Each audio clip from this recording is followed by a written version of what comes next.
Chers frères et sœurs, nous nous retrouvons pour parler aujourd'hui de quelque chose de très beau. Saint Joseph, Père de la tendresse.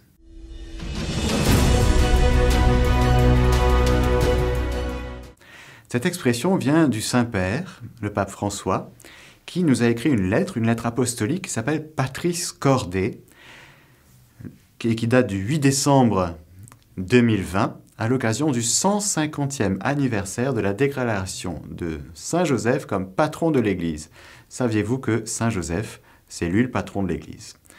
Et dans cette magnifique lettre apostolique, Patris Corde, il y a un très beau paragraphe qui s'appelle « Père de la tendresse ». Imaginez-vous que le Père du ciel, bien sûr, il est rempli de tendresse pour son Fils unique, Jésus. Mais voilà que Saint Joseph, un homme, un pécheur qui n'est pas immaculé conception, eh bien, Dieu le Père va compter sur lui pour prendre soin de son Fils unique. Bien sûr, Marie va le concevoir, l'enfanter, l'offrir au monde, mais Saint Joseph a toute sa part de responsabilité et a une vocation magnifique. Et il sera vraiment l'icône du Père, qui est rempli de tendresse, non seulement pour son Fils unique, mais pour chacun de nous, qui sommes, j'allais dire, fragiles. Et le mystère de la tendresse, Hesed en hébreu, ça veut dire vraiment le regard spirituel porté sur la chair, sur la fragilité humaine.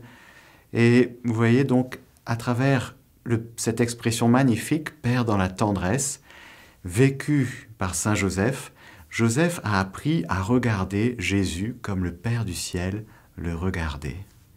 Il a appris aussi à se regarder lui-même dans la lumière du Père du ciel, à regarder Marie dans la lumière du Père du ciel, et à regarder le mystère de l'incarnation, Dieu fait homme, le Verbe s'est fait chair, dans le regard du Père du ciel. Et donc lorsque nous parlons de tendresse, nous, chrétiens, nous parlons du regard de Dieu sur la chair, avec la dimension de sa fragilité. Et c'est une belle invitation à redécouvrir le regard de Dieu, notamment sur le corps, et donc à reconsidérer notre manière de nous regarder avec nos fragilités, car la chair humaine, le corps humain, mais notre nature humaine tout court, est fragile. Et alors, apprenons de Saint Joseph la tendresse, la vraie tendresse, c'est-à-dire un regard apaisé sur le mystère de notre fragilité et la fragilité de nos frères et sœurs.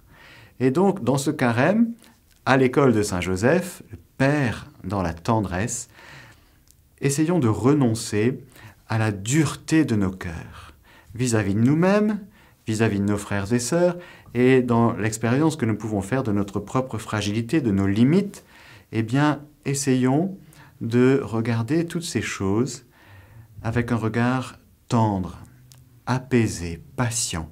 Renonçons à la dureté, à la condamnation. Nous sommes bien souvent durs envers nous-mêmes avant même d'être durs envers les autres.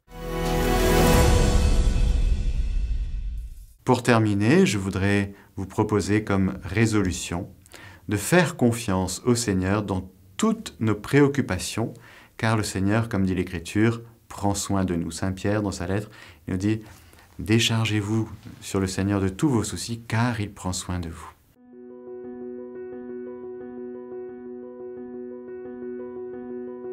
Nous lui adressons notre prière.